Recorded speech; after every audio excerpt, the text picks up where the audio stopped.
I'm gonna mind dump things about me, and I'm just gonna think of random things that I want to know when I'm finding new creators and new influencers and new business people. And like, I'm not a business person, I'm still learning about business, but I feel like the thing with the internet is like, it's kind of weird that it's so parasocial. Like, you have someone talking at you, you're like, I don't know anything about that person, and then if you start following them, then over time you start to know more and more about them, but you're like, wait, they know nothing about me. And this is like all very natural and obvious and like part of the landscape now, and like people are used to it. But I wanted to put something here that's a little bit longer. It's probably not going to be that long because I have to go pick up my mom from the airport. For anybody that like wants to get the rundown of like the basics of like, who is this girl and why is she talking at me and what is she going to talk about, this will like kind of give a framework for that. My name's Rhea. My middle name is Elizabeth, and that's why I go Rhea Eliza. I just made that up for the accounts. I went to UCLA. I studied cognitive design. Oh, this is boring. I have a postcard project, and that's my first official... It's actually not my first business. I feel like I've had other businesses in the past, but they were all like little experimental ideas and little businesses I did as like a young person. This is my first official registered LLC business. Like, I've really put money into it. I'm really investing in it, and I don't even really look at it as a business because honestly it's a creative passion project. Like, it's not a business where I'm like, wow, I'm gonna make so much money from this. It's a postcard project. I didn't go into the postcard project being like, wow, this is gonna make me a millionaire. I went into the postcard project because I thought that there was a lost art in this handwritten letter. It's getting hot in here. I'm sweating. There's a lost art in this handwritten letter thing, because our generation is always on our phones. We're always texting, we're always emailing, we're always posting on socials, commenting on Instagram. And when you receive a postcard in the mail, you need to send one or send one to your friend. First of all, when you start sending more, you receive more. That's an aspect. But the feeling of being really intentional with a moment of communication and being like, hey, I thought of you, or like, I'm traveling, LOL, this happened, look at this piece of art, or like, look at this beautiful thing, thinking of you, miss you, love you. Like, when you receive that in the mail, it's such a beautiful, magical moment that I just like wanted to bring that experience to more people, to our generation, through unique ways. So the whole model of the premise of the business is that like, we do little interactive postcard events where people can write and send on the spot, and then we deal with the mailing process. We stamp and send them worldwide, and we've been doing that through a couple different models of like events and B2B2C, and like showing up. I'm gonna need to turn on the AC because it's too hot.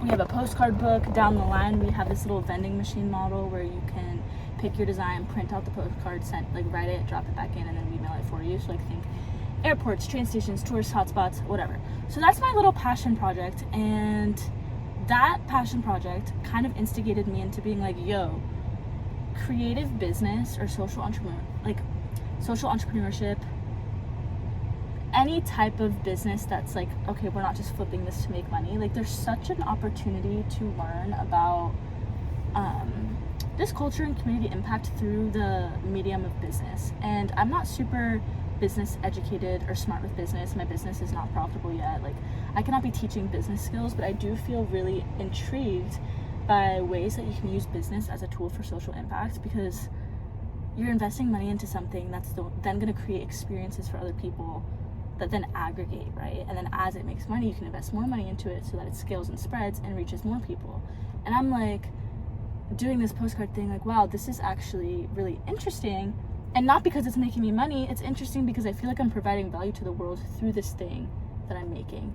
So that kind of has gotten me into like some of the entrepreneur-ish small business sides of the internet, and I've sort of been just like documenting my experience in building in public. I'm sweating. I'm in Florida. I don't want the AC to be loud. That's actually my pet peeve with cars, is you have this AC and then it's blowing in your face and it's so loud the whole time. I created my own major at UCLA because I could not pick a major that works for me. I've talked a lot about this. I've had a couple of videos go viral. I'm talking really fast. I'm a little caffeinated.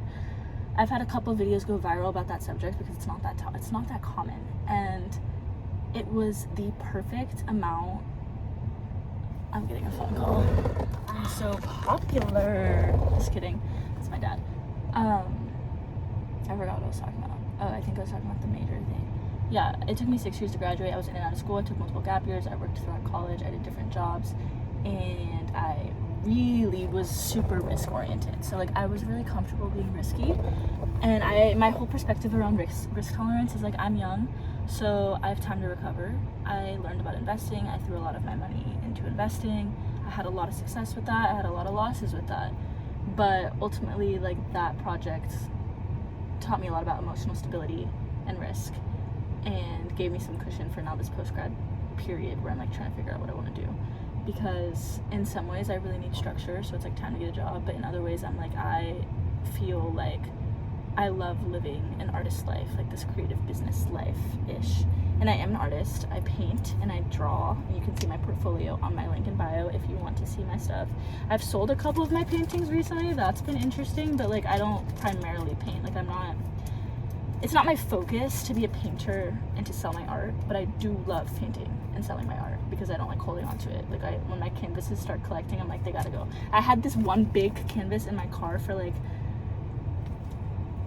so long, and I was like, this needs to go. I posted it on Facebook Marketplace, sold. I'm like, why did I not sell this way sooner? This is awesome.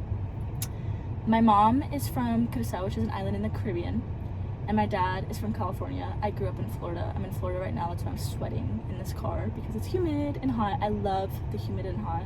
LA's too cold for me. I've been in LA the last 5 years. The last 6 months I've been hopping around. I feel like I'm just ranting at the camera, and I feel like I'm not. YouTube's weird because like it's so personal and personality oriented, and you really feel like someone's committing to your video. And if someone's committing to my video, I want to make it entertaining. Sometimes I'm not entertaining. Like I'm just like speaking, and that's fine, I guess. Whatever. Anyways, I have a lot of other projects I'm working on. I right now am really interested in like aggregating everything I've learned from the last couple of years of my life and putting it into a book for myself, like not even for other people, like literally just for myself. And it would be like writing personal essays, photography, just like all of the work I've done, and like aggregating that so that I have it as just like an archive. I'm an archiver and a documenter. I love journaling. I junk journal, kind of like ugly journal. I'm really into uncringifying journaling. I don't think it has to be cringe. I don't think it has to be aesthetic. I don't think you have to follow the journal prompts. I don't think it has to be like a self-improvement thing. It's literally for me a mind dump. I open my journal in the morning and just like clear my brain so that I can like actually focus on the things I need to get done. And that really helps me. And I really like pasting in random stuff into my journal. I've made a lot of journaling videos. Yeah.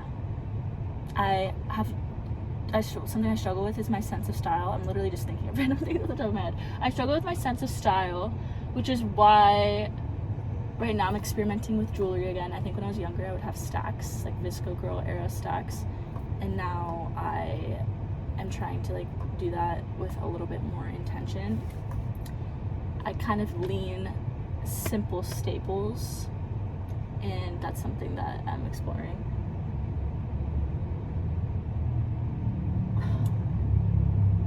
I love the beach.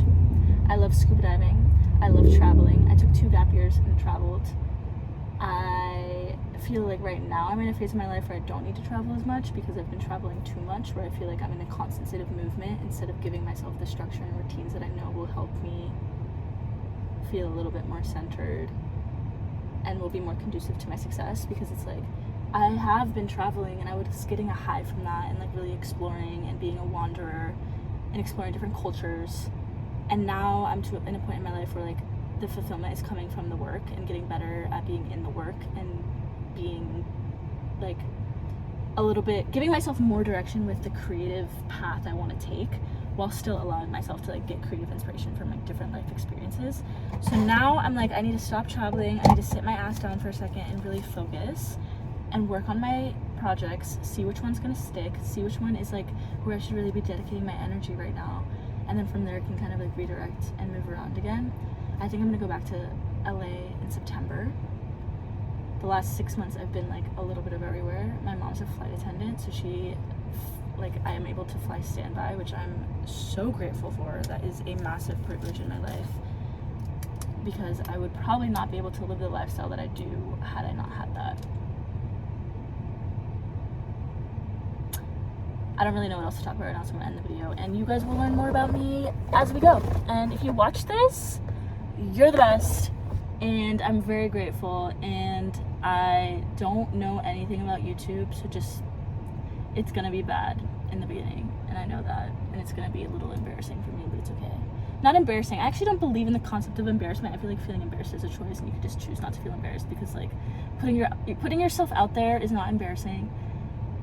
And the more that I do it, the more I get comfortable with it, the better I get at talking to camera. And now I'm trying to like post more long form, because it'll force me to like be better at articulating my thoughts effectively and be better at storytelling, because right now I'm like a rambler that doesn't have like,